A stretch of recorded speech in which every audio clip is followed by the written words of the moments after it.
Your childhood trauma is still running your life. Let's get right into it. Number 7. Hyper-independence. You don't ask for help, not because you're capable, but because your nervous system doesn't believe help will come. So you do what you've always done. You stay up late, you fix it yourself. You carry weight meant for more than one person. From the outside, it looks impressive. Independent. Low maintenance. Strong. But here's what no one tells you. That strength wasn't built in confidence. It was built in absence. In moments where you needed something and learned not to reach for it. Where calling out changed nothing.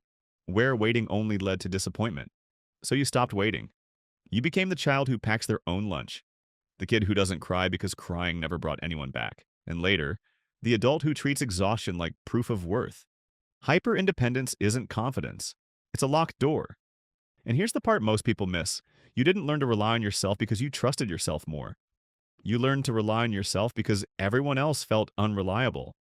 So now, even when help is offered, your body flinches. Not because you don't want connection, but because connection now feels like risk. And the cost of that doesn't show up immediately. It shows up later, in resentment, in loneliness you can't explain, in relationships that never feel safe enough to rest in. Number 6, the last chance speaker. You talk fast, too fast.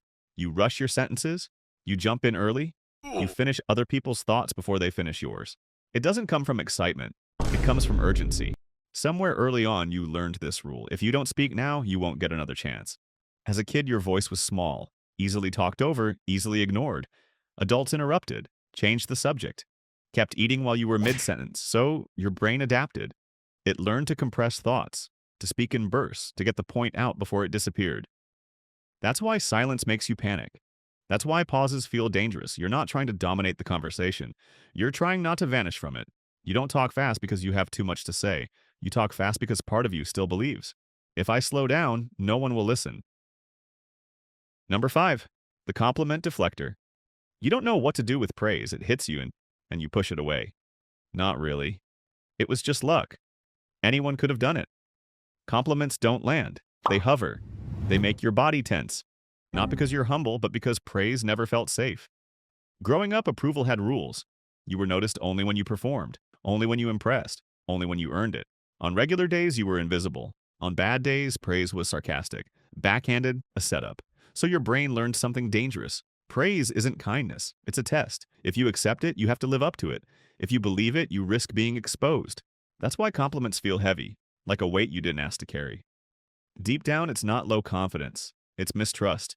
You reject it because part of you still believes. If they really knew me, they wouldn't say that. And that belief didn't come from nowhere. It came from a childhood where being seen was conditional. Number 4, decision paralysis. You freeze when it's time to choose. Not the big decisions, the small ones. A menu, a color, a simple yes or no. Your mind spins. What if it's wrong? What if I regret it? This isn't indecision, it's fear. Growing up, choices weren't yours. Someone always stepped in, corrected you, picked for you. And when you chose wrong, the reaction was loud, critical, unforgiving. So your brain connected the dots. Choice equals risk. Risk equals punishment.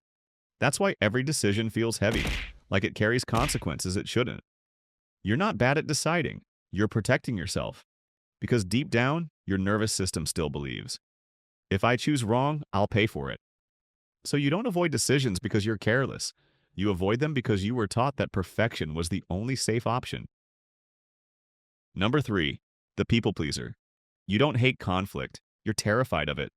Not because it's uncomfortable, but because your body remembers what conflict used to mean. Growing up, tension wasn't just noise, it was danger. Raised voices, cold silence, doors closing too hard, and somehow you learned this. If everyone stays calm, I'm safe. So you became the fixer, the translator, the emotional shock absorber. You read the room before you read yourself. You smoothed things over. You said yes before anyone got upset. Not because you're nice, but because peace felt like survival. Here's the part most people miss. People-pleasing isn't about wanting approval. It's about avoiding abandonment. Your nervous system learned that love was conditional, that safety depended on keeping others happy, that being easy made you invisible to danger. So now as an adult, your fear of conflict is louder than your needs. You don't freeze, you fawn. You sacrifice yourself before anyone has the chance to leave. That habit didn't make you kind. It made you adaptable. And adaptation, when learned too early, looks a lot like personality. Number 2, the constant explainer. Picture this. You spill a glass of water, and before anyone reacts, you're already talking. It was an accident. I was distracted. I didn't mean to. No one accused you. No one even noticed. But your body did. Because growing up, silence was never neutral. Silence meant something bad is coming. So you learned to get ahead of it, to build a wall of words, to stack explanations like sandbags before the flood arrived. Over-explaining isn't communication. It's a courtroom reflex. You learned to narrate your innocence, to prove your intentions, to make yourself make sense before someone twisted the story. That's why a simple no turns into a paragraph. Why a small mistake comes with footnotes. Why you feel exposed without context. You're not trying to be clear, you're trying to be safe. Because somewhere early on, being misunderstood wasn't inconvenient. It was dangerous. So now, even in calm rooms, your nervous system still whispers, explain first, defend now, relax later. And most of the time, later never comes. Number 1. The defensive humor. You're the joke. Or at least you make one before things get quiet. The moment a conversation slows down, you toss in a punchline, like flipping on a light before anyone sees what's in the room. Laughter becomes your fire alarm. Pull it early, and nothing burns. This didn't start as confidence, it started as crowd control. As a kid, the air in the house was heavy, unpredictable, one wrong tone and the temperature changed. So you learned timing, when to joke, when to distract, when to make the monster laugh. Humor became your extinguisher, a way to smother tension before it exploded. Now, as an adult, serious moments feel like open flames. Silence feels unsafe. Depth feels dangerous. So you joke, not to connect, but to contain. Because somewhere deep down, your nervous system still believes. If we laugh, we survive. If we stop laughing, something breaks. So, which of these behaviors did you recognize in yourself?